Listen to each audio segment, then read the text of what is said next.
Primary के छात्र की परीक्षा में कोई फर्क नहीं पड़ता है, पास कर देंगे। और जो जो ऊंची पदवी जाती जाएगी परीक्षा उतनी ही कड़ी होती जाएगी। तो भगवान के निकटतम पहुंचकर ब्रजभामाओं को उस दिव्य रस की प्राप्ति होने जा रही है। तो भगवान परीक्षण कर रहे हैं, संसार का कोई प्राकृतिक रस तो इनके अंदर नहीं है, संसार की किसी वस्तु की आसक्ति तो इनमें नहीं है। पर गोपियों ने जब सब प्रकार से अपनी परीक्षा दी और कहा महाराज आपके लिए हम सब कुछ त्याग के आ गई हैं, कोई प्रलोभन अब हमको आपसे अलग नहीं कर सकता, आप स्वयं भी हमको अपने से अलग नहीं कर सकते। तब भगवान प्रसन्न हो गए, परीक्षा में पास हो गई और आत्मा रामोप्यरीरमत। अब वो आत्माराम प्रभु ब्रजबामाओं के साथ रमण करने लगे, विहार करने लगे।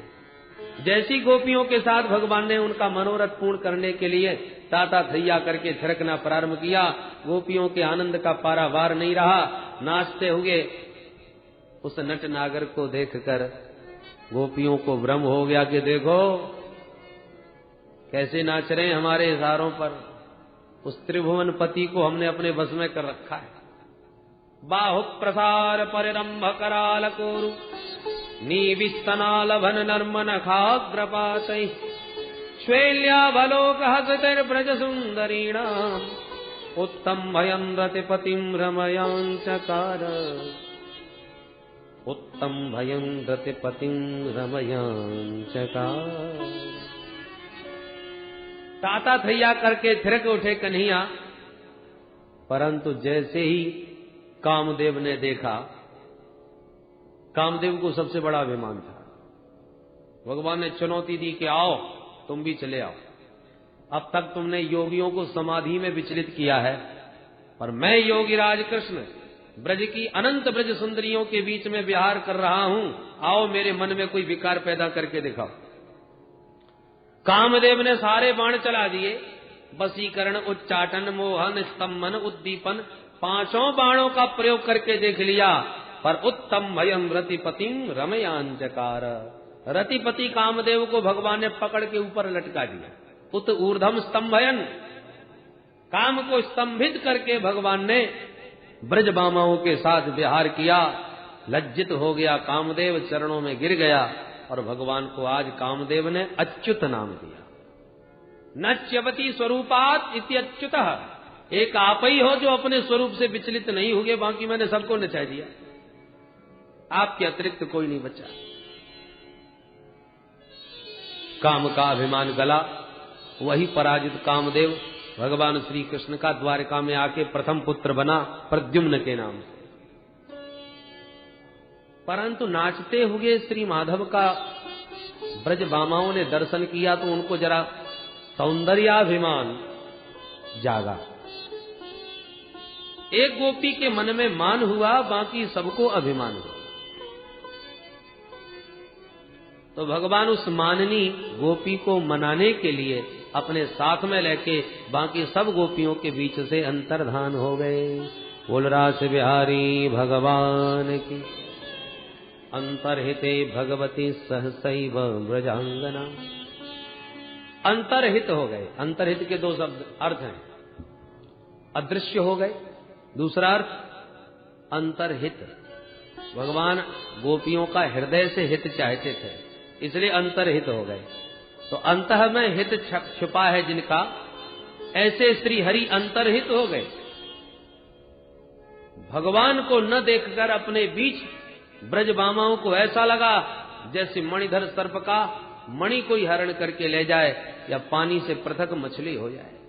विकल हो गई, छटपटा उठी, प्यारे को ढूंढने के लिए चारों तरफ इधर उधर दौड़ने भागने लगी और प्रेम में इतनी पागल हो गई कि वृक्षों से ही पूछने लगी, ए भैया बरगद, ए भैया पीपल, तुम ही बताओ, अपनी विशाल शाखाओं को चारों तरफ से फैला के देखो, हमारे प्राणधन प्रियतम कहां भाग गए। वृक्षों से भला क्या उत्तर मिलता। गोपियां आपस में बोली, देखो देखो कितने निष्ठुर हैं, आकर के ये भी तो पुरुष जाति के ही हैं, स्त्री हृदय की व्यथा को ये क्या समझेंगे, छोड़ो इनसे बात करना।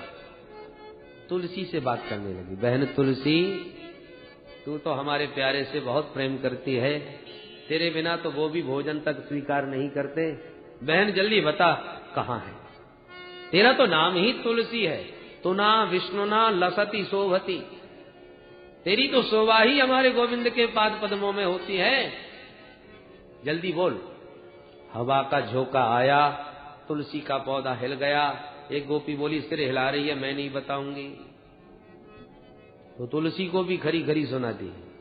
अरे बहन इससे तो पूछना ही बेकार था, ये तो हमारी सौत लगती है, ये हमें भला क्यों बताने चले। आगे चलो। कुछ आगे बढ़ी तो एक जगह खूब हरियाली नजर आई, हरी भरी घास। एक गोपी बोली सखी निश्चित कन्हैया यहीं छुपे हैं। क्यों, तुझे कैसे पता? बोले देखो कि पृथ्वी कितनी रोमांच कंटकित हो रही है। ये पृथ्वी की रोम खड़ी हो रही है, माने शरीर इसका पुलकित हो रहा है। हमारे प्राण प्यारे प्रभु के स्पर्श से ही ये इतनी पुलकित हो सकती है, और दूसरा कोई कारण नहीं। अरे बहन पृथ्वी तू बोल, कहां छुपा रखे हैं? तेरी पुलकावली बता रही है कि तेरे पास यहीं कहीं छुपे हैं। तेरा अंग अत्यंत रोमांचित हो रहा है। मानो पृथ्वी ने कहा देवियों ये तुम्हारा भ्रम है, ये जो हरियाली तुम देख रही हो ये तो तुम्हारे श्री कृष्ण के जन्म से भी पहले की है, तुम्हारा ये भ्रम है। गोपियां बोली नहीं नहीं, ये हम मानने को तैयार नहीं, हमारे प्यारे का अंग संग हुए बिना तू इतनी रोमांच कंटकित हो ही नहीं सकती। हां ये बात और है कि श्री कृष्ण रूप में न सही तो जब हमारे प्यारे बामन बन के तेरे को नाप रहे थे अपने श्री चरणों से, तब से उनके चरणों का अंग संग पा करके तू पुलकित हो गई। पृथ्वी ने कहा अरे नहीं नहीं, बामन जी का भी जन्म नहीं हुआ था, उससे पहले की हरियाली है। तो तीसरी गोपी ने जवाब दिया अरे बामन रूप में न सही तो जब हमारे प्यारे बराह बन करके तेरा उद्धार करने गए थे पानी से, हिरण्याक्ष के चंगुल से, उस समय हमारे प्रियतम का बराह रूप में परिरम्भण कर लिया होगा तूने, अंग संग प्राप्त कर लिया होगा, आलिंगन किया होगा, तब से तू रोमांच कंटकित हो रही है, पुलकित हो रही है। किम ते कृतम चित तपोवत केशवांघ्रि स्पर्शोत्सवोत्पुलकितांगरुहैर्विभासि अप्यंग्र संभव उरुक्रम विक्रमादवा आहो बराह बपुस परिरंभणेन। को जड़ को चैतन्य न कछु जानत विरही जन। प्रेमी विरही को बोध नहीं रहता कि मैं किससे वार्ता कर रहा हूं। गोपियां सबको पूछती हुई गोविंद का पता। इत्युन्मत्त वचो गोप्यः, उन्मत्तवत विचरण कर रही। इतना सब ढूंढने पर भी जब प्यारे नहीं मिले, तब गोपियों ने फिर युक्ति से काम लिया। क्या करें? एक बोली चलो लीलानुकरण करते हैं, जैसी लीलाएं प्रभु ने की हैं वैसी हम तो नहीं कर पाएंगे। ऊट पटांग लीला करेंगी तो वो हाथ पकड़ के जरूर कहेंगे ऐसे नहीं ऐसे करो, बस पकड़े जाएंगे। हाँ ये ठीक है।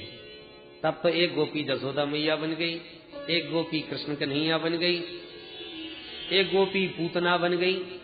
भगवान ने कृष्ण बनी, गोपी ने पूतना बनी, गोपी को मारने का अभिनय किया। गोपियां सब ताली बजाने लगी, पूतना मर गई, पूतना मर गई, पर माधव नहीं आए। एक गोपी अपनी चुनरी को आकाश में उड़ा के कहती है ब्रजवासियों मत घबराओ, मैंने गोवर्धन उठा लिया, ये इंद्र तुम्हारा कुछ नहीं बिगाड़ेगा। मां भैष्टवात वर्षाभ्याम तत्प्राणम विहितम मया। माधव फिर भी नहीं आए, सारी लीलाओं का अनुकरण कर लिया। एक गोपी तो कृष्ण बन करके इतनी तन्मय हो गई कि कहती है कृष्णोहम पश्यत गति। देखो देखो मेरी चाल देखो, मैं ही कृष्ण हूं। जैसे ब्रह्म चिंतन करते करते बड़े बड़े सिद्ध संत सोहम की सत्ता में स्थित हो जाते हैं। शिवोहम सोहम। आज गोपियों को भी कृष्णाद्वैत प्राप्त हो गया। कृष्ण चिंतन करती करती स्वयं कृष्णोहम, मैं ही कृष्ण।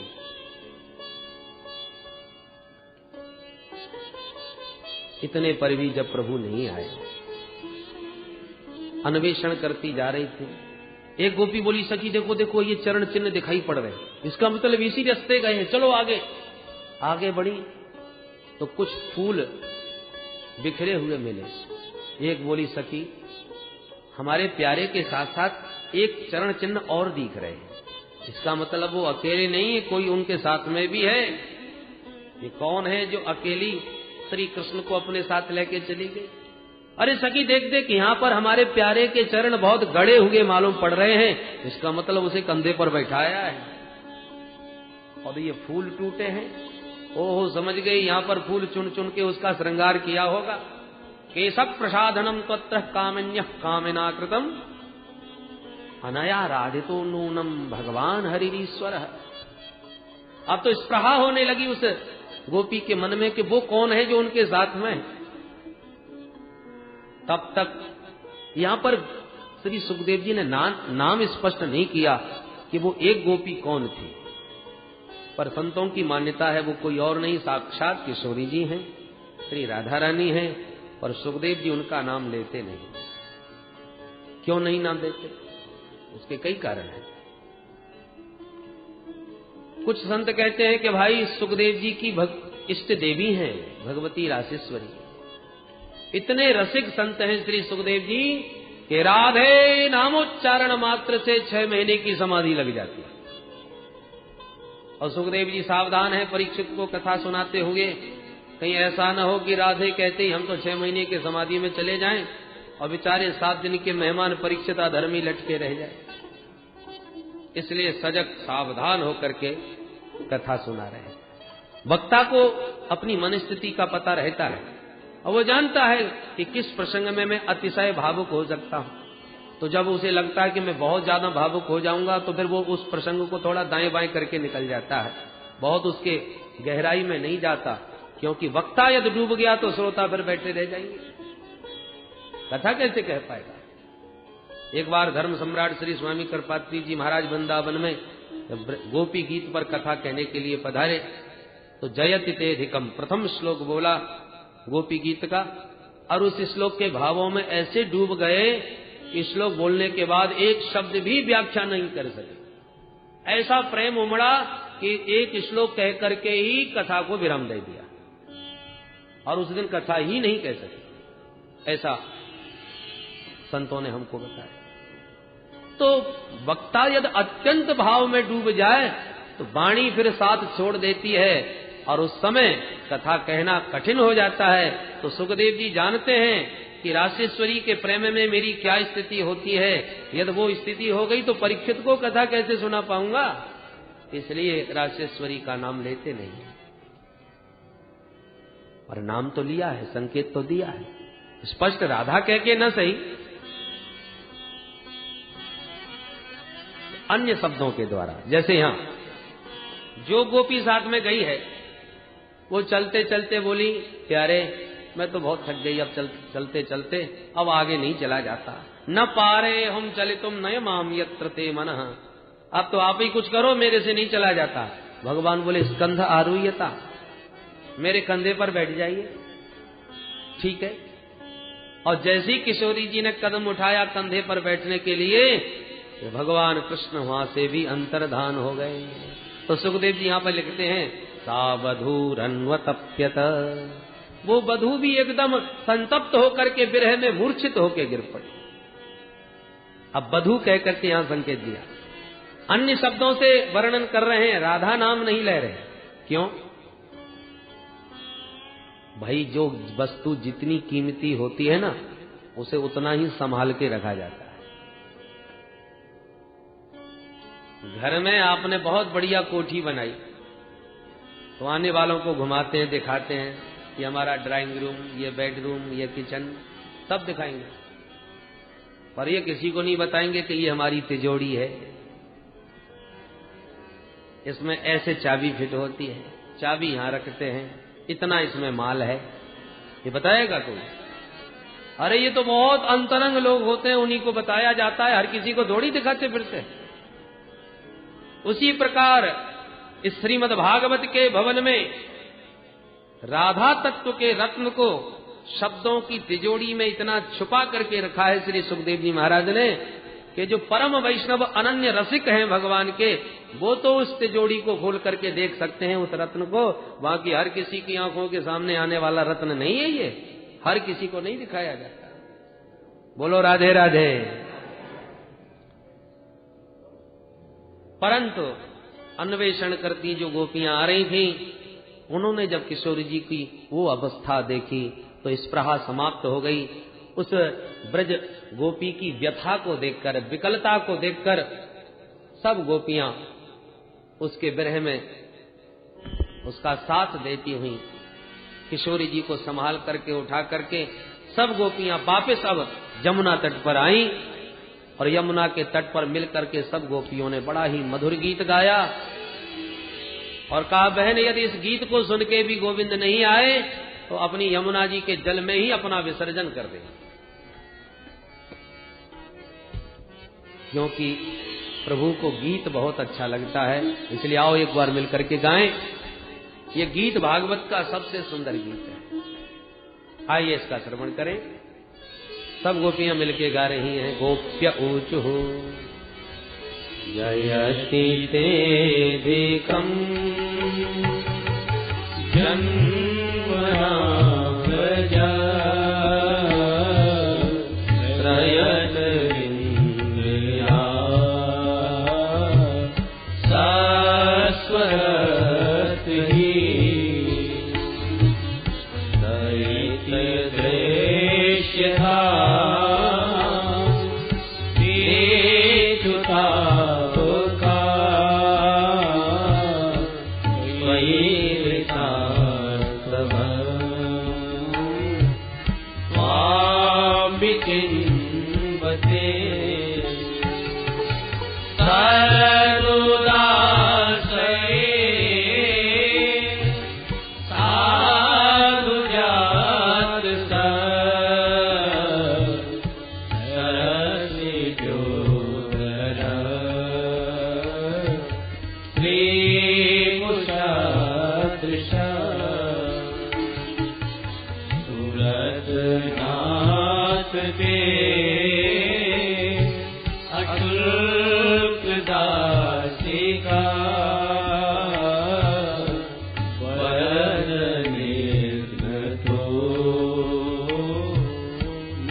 पुरे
जन स्मय वंसन स्मित भज सखे भव किंकरी स्वनो जरुहाननम चार्दशय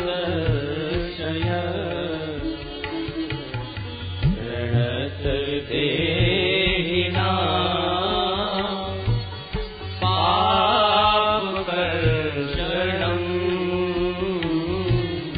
तृणचरानुगं श्रीनिकेतनं मणिभरार्पितं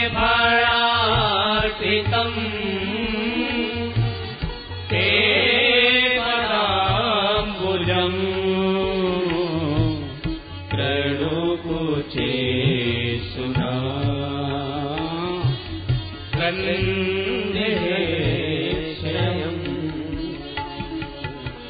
मधुरया गिरा बल्कुबाक्यया पुरमनोज्ञया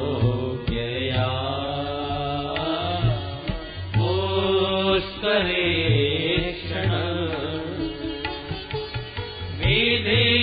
विधिकरीमा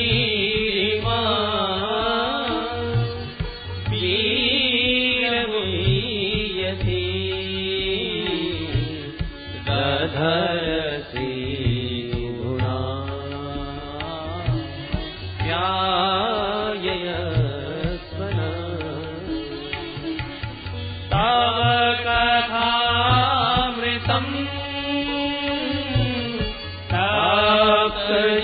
तप्तजीवनम् कविभिरीडितम्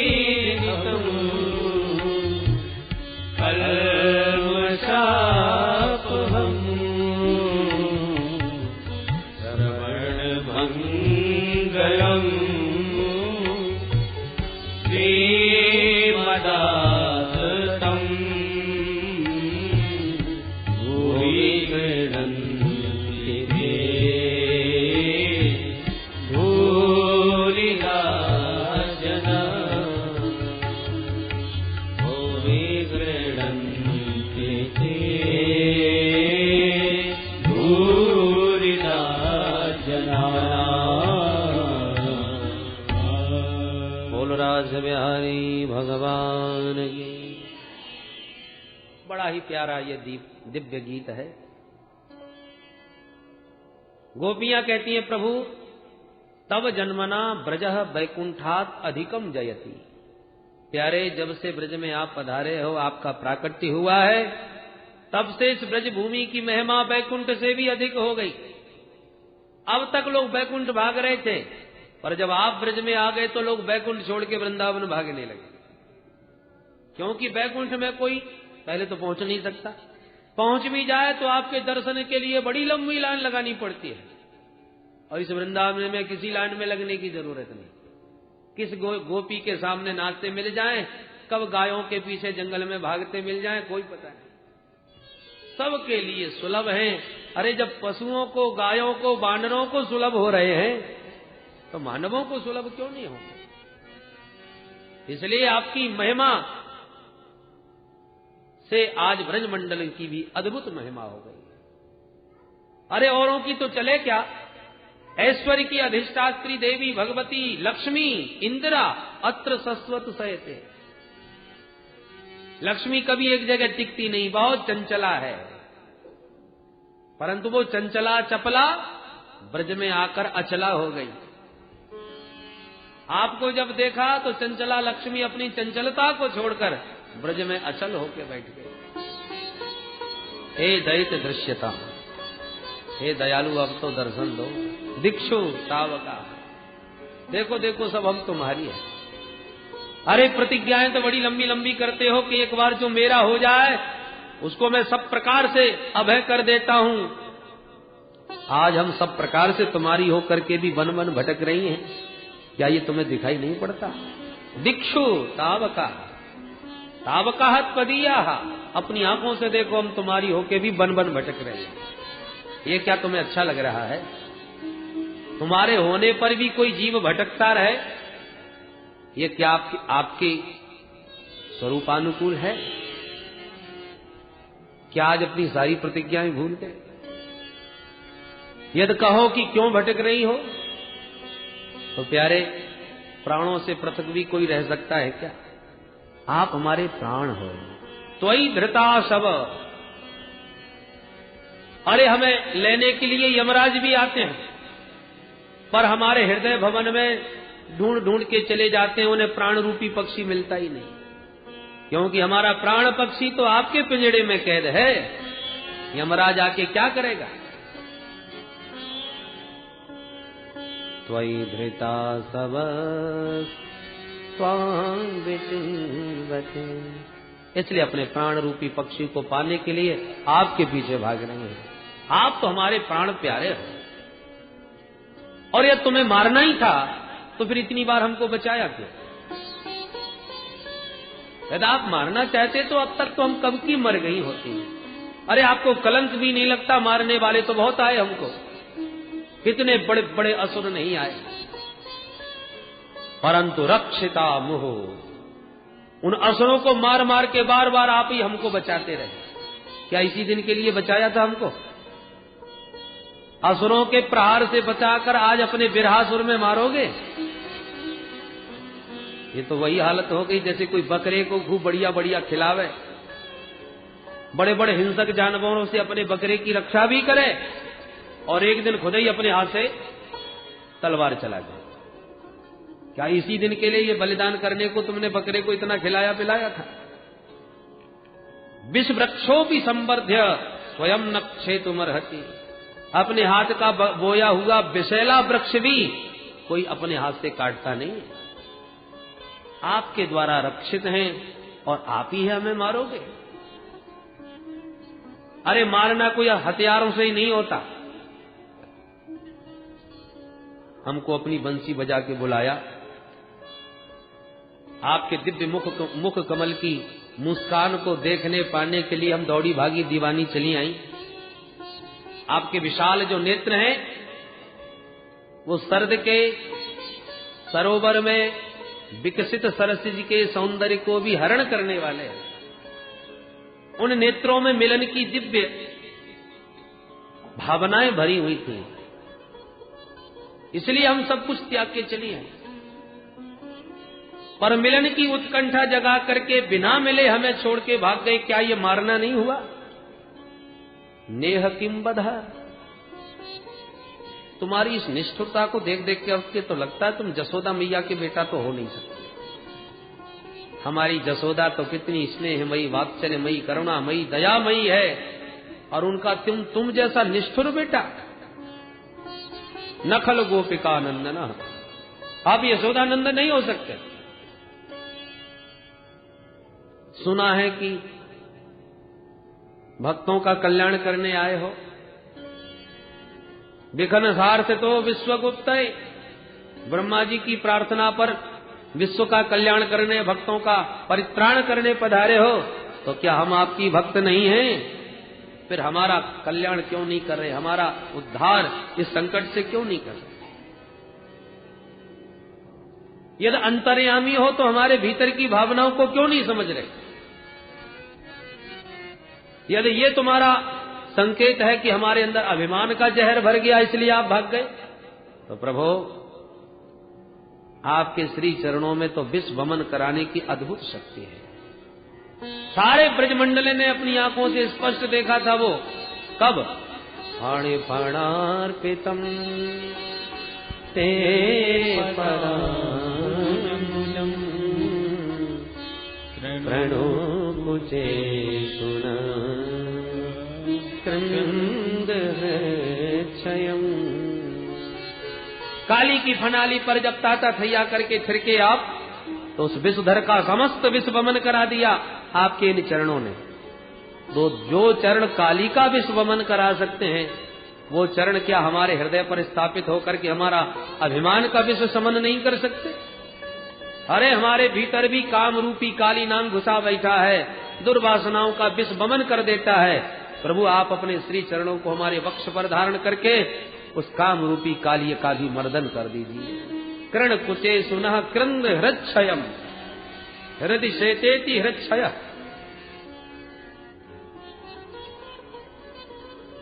हम तो आपके विरह में मरना भी चाहे तो भी नहीं मर सकते, क्योंकि अमृत पीने के बाद अमृत उसे मरने नहीं देगा, अमरत्व तो प्रदान कर देगा।